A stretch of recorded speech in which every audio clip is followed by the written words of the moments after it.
I want to tell you a story today that is, well, it's almost beyond belief. It's a story about human survival, for sure, but it's also about a kind of spiritual power that forces you to ask a really deep question. When absolutely everything is stripped away, what's left? And what is that little spark capable of? 1 million.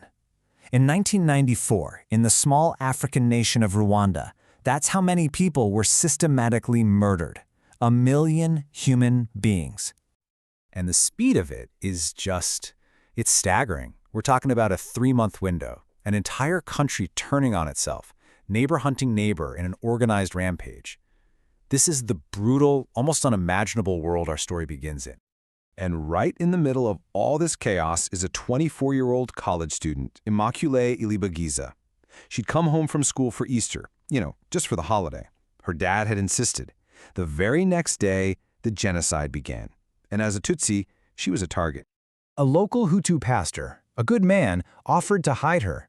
And her hiding place? A bathroom. A tiny 3-by-4-foot bathroom. And she wasn't alone. She was crammed in there with 7 other women, completely hidden from the world. For 91 days. That's how long they stayed in that tiny room. They couldn't talk, not even a whisper. They could only flush the toilet when someone else in the house flushed theirs, to cover the noise. They lived on whatever scraps the pastor could sneak to them, sometimes going days without a single bite. But here's where the story takes a turn you would never expect. This isn't just about survival. In that pressure cooker of fear and starvation, something inside Immaculée began to change. Her ordeal shifted from just staying alive to a profound spiritual awakening. The ancient philosopher Patanjali wrote about this thousands of years ago. He said that when you get inspired by a truly great purpose, your thoughts just break their bonds. Your mind goes places you never thought possible. And that is exactly what happened to Immaculée in that bathroom. So what does that really mean, to have your mind transcend limitations? It's a state of faith so deep, so absolute, that the chaos of the outside world starts to lose its grip on you. It's when you connect to something bigger and you start to see things and even do things that just defy logic.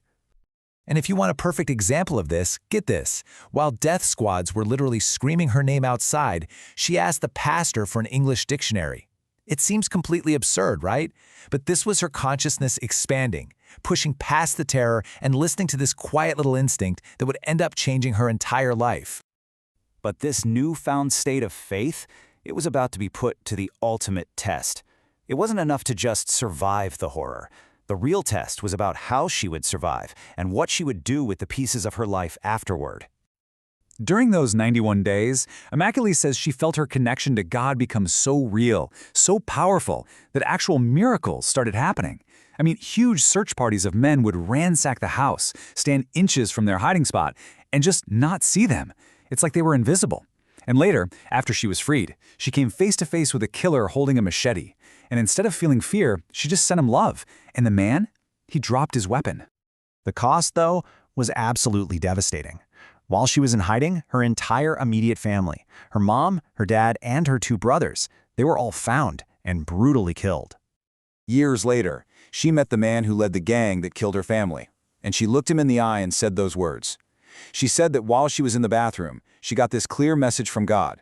If she could truly find it in her heart to forgive them, to send love to the very people hunting her, she would make it out alive. Forgiveness wasn't just some nice idea. For her, it was the key to survival itself. And when she finally walked out of that bathroom, she was a towering spirit, but her body was just a skeleton. She was 5'9" and weighed only 65 pounds. The difference between her inner strength and her physical weakness is just staggering. Okay, so that's an epic, almost unbelievable story. But this principle of a transcended mind, it doesn't just show up in life or death situations. Sometimes it whispers. Let me tell you a different kind of story, one about a message from another world. So a writer had just finished a chapter about his friend Jack, who had passed away. And Jack had this thing for monarch butterflies. An hour later, the writer's out on a walk, and what do you know? A monarch butterfly appears. It lands on the grass, he reaches for it, and it flies up, circles around, and lands right on his finger. And it stays there for over 2 hours, through wind, everything. It just wouldn't leave. So what does that mean? The writer's logic was, well, if our consciousness isn't stuck in a body, if it's not bound by time and space, then why couldn't my friend's spirit be right here, in this butterfly, just saying hello? It's the same principle Immaculée discovered. Our consciousness can expand in every direction, way beyond the physical world we can see and touch. Okay, so how do we take these incredible stories and actually apply them to our own lives? It's really about understanding what happens when you start living a life that's guided by purpose and inspiration. These are the rewards. First, your thoughts break free from fear. Second, your mind transcends its old limits, just like Immaculate's did. Third, your consciousness expands, so you start noticing things, like the butterfly. Fourth, you just start seeing the world differently, as a place of wonder. And finally, number 5, these dormant forces inside you wake up. Let's talk about that last one, dormant forces. What are they? They're those weird coincidences, the synchronicities. It's when the right person calls at the exact right time, or you get this gut feeling that leads you to an amazing opportunity. It's all these hidden abilities and potentials that just start to click into place when you're aligned with your purpose. So the big takeaway here? It's about learning to listen. Listen to those quiet little nudges, that weird impulse to learn a new language for no reason, or that idea for a project that seems totally illogical right now. Those are the whispers from your expanding consciousness, and they're laying the groundwork for a future that you just can't see yet. So I want to leave you with this question to think about. What's your impossible task? What dream, what project, what big change is sitting right in front of you, just waiting for you to have enough faith to take the first step?